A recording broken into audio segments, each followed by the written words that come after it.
Secrets Beneath the Sakura. Written by Platonics. Read by Arashi. You and Sara seem to have gotten quite comfortable with one another lately, A commented, reclining against the trunk of a nearby sakura tree. A thick blanket was spread over the grass, cushioning her and Miko from the hard ground.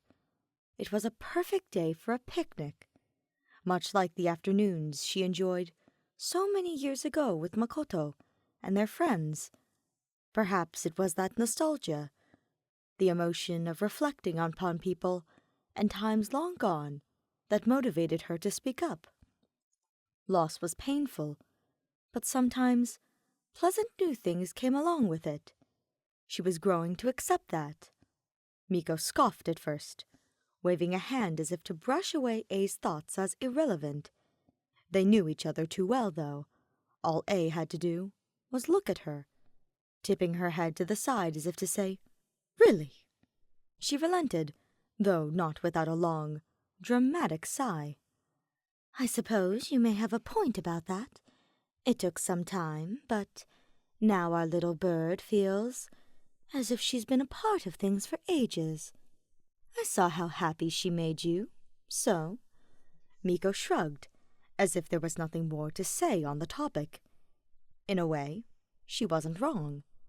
A had long since realized that the depths of Miko's devotion to her went just as deep, if not deeper, than Sara's.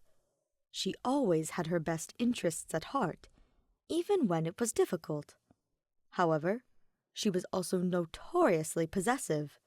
It wouldn't have been easy to get her on board with bringing Sara into their relationship if she wasn't enthusiastic about it. "Are you sure that's all it is?" She smiled softly, reaching out to take her girlfriend's hand. "You visited her in the middle of the workday yesterday, just for my sake. Quite an interesting strategy." "Oh, were you spying on me? What would the people of Inazuma think if they knew their shogun was occupied with such flights of fancy?" A laughed, shaking her head. "I didn't need a spy. A little bird told me." Miko let out a dramatic gasp and sprawled across A's lap, which only made her laugh harder. She ran her free hand through soft, pink hair, waiting for her giggles to die out. In the meantime, Miko nuzzled in closer, murmuring, "Is that so? Well, I'll have to get her back for that eventually. That was supposed to be a secret." "What were you doing that needed to be kept secret?" A retorted, though she already knew all the details. Sara had been so flustered, recounting the way Miko sauntered right into the Tenryou Commission headquarters to bring her lunch, and the way she kissed her, with no regard for who else was around. "Are you jealous?" She wasn't, but she indulged in the fantasy anyway, pulling Miko up into a lazy kiss. Her hands wandered, stroking her back and sides. Even after centuries apart, they were perfectly attuned to each other. Eventually, Miko lay down in her lap once again, and the conversation wandered back to Sara. "I suppose I could let you in on another secret, since I love you so much," Miko began, clearly putting a great deal of effort into sounding casual about it. Don't leave me in suspense, then. Tell me." "It may not have taken me quite as long to warm up to Sara as I made it seem. Not that she isn't completely aggravating at times, but even back in the days when she was constantly visiting the shrine to ask about you, she was so much more fun to tease than most. There's something endearing about how desperately loyal she is to you, and just how easily I can break that stoic shell." Miko gazed up at her fondly as she spoke, more open emotion there than she normally let shine through, even with her.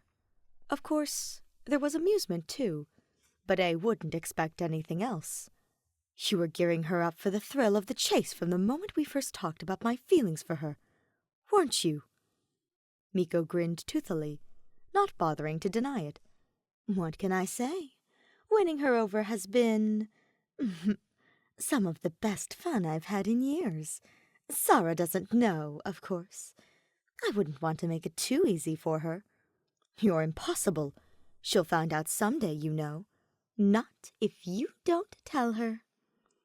A rolled her eyes, but there was an overwhelming warmth bubbling up in her chest. Many months had passed since the end of the war and her return to the outside world, but the novelty of being surrounded by so much love hadn't yet faded. The knowledge that the two most precious to her held just as much affection for each other, despite their bickering, was one of the best gifts she'd ever received. As you wish. But, Miko, I'm glad you're getting along.